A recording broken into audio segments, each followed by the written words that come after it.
राम मनोरथ जी के पुण्यतिथि पर उपस्थित सभा के सभापति महोदय, मुख्य अतिथि जी, अध्यक्ष जी, कार्यकर्ता साथी, स्वराजी जन समुदाय,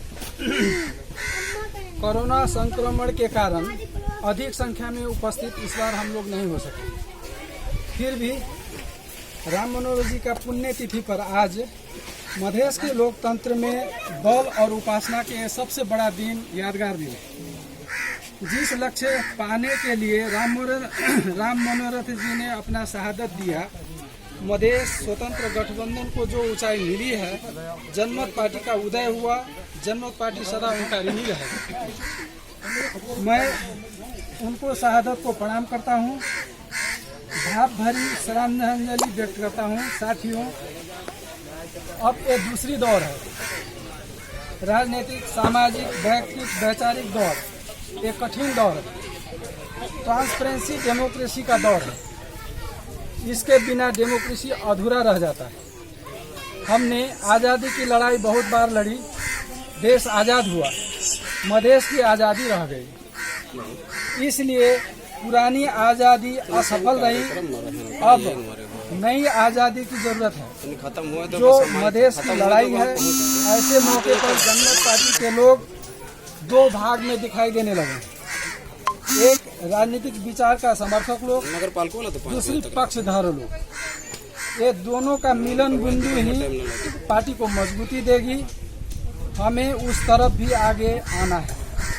व्यक्ति का राजनीतिक विचार का पहचान और समर्थन जरूरी है। पक्ष का समर्थन कभी काल नेता को निरंकुश की ओर ले जाता है। इसलिए जातिवाद, मजहबवाद से बचना चाहिए। पॉलिटिशियन सही हो तो ही पॉलिटिक्स जनता को लाभ दे सकती है, मिलती है। छोटे मन से कोई बड़ा नहीं होता, टूटे मन से कोई खड़ा नहीं होता। मधेश में सामाजिक सहकार्य, ऐक्यबद्धता की जरूरत है। मधेश आज़ादी की लड़ाई में हम लोग हैं। प्रजातंत्र के द्वारा संवैधानिक प्रक्रिया से राजनीतिक लक्ष्य को प्राप्त करने। साथियों, राजनीतिक प्रसव के बाद जनमत पार्टी का जन्म हुआ है। ये पार्टी ने प्रहरी की यातना, हिरासत, जेल नेल देखा है, शहादत दिया है। इसलिए देश में स्थापित राजनीतिक सामाजिक बेमेल को नजदीकी से देखा है, इस पार्टी ने भोगा है। इसलिए शीघ्रता न करें। कोई भी साथी भाई, हम लोग जो कार्यकर्ता हैं, हर चीज में शीघ्रता न करें, चरणबद्ध रूप में आगे बढ़ेंगे। अभी मधेसी अपना वोट अपनी भूमि के आज़ादी के लिए करें। इस बार जो आने वाली समय की वोट है, वो मधेसी आज़ादी के लिए करें। आपका वोट ही आपको आज़ादी देगी।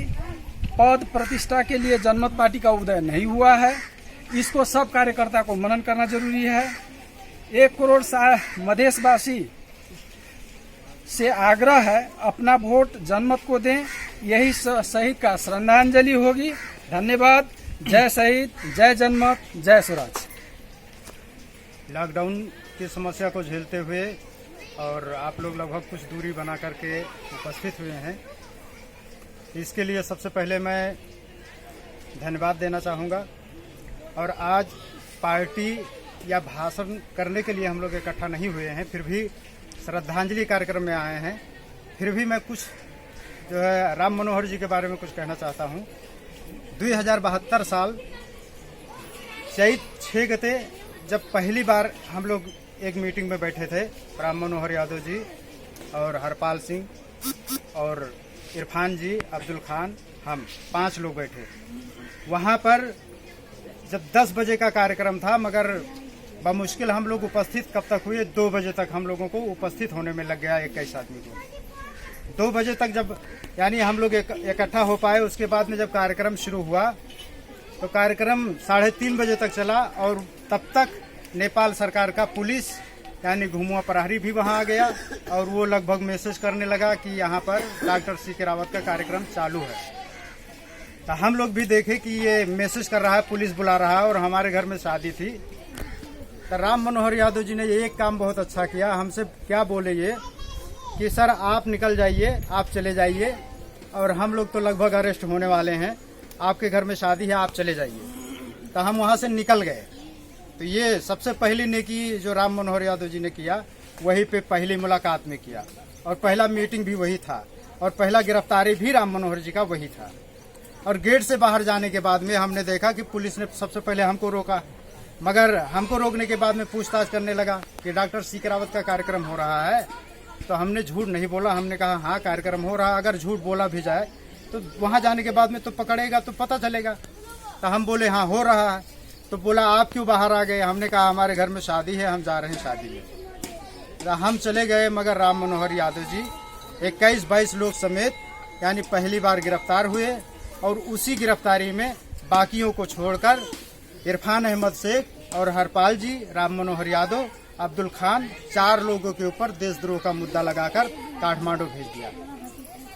तो अब ज्यादा ताखीर न करके ऐसे राम मनोहर यादव जी की कई ऐसी बातें हैं जो बहुत यानी खुश मिजाजी और बहुत अच्छी हुई हैं हम लोगों के साथ में। ज्यादातर हम लोग साथ में रहे हैं, और ये हंसमुख आदमी थे, ये कभी रूठते नहीं थे। हम लोगों में कोई इख्तलाफ भी नहीं होता था।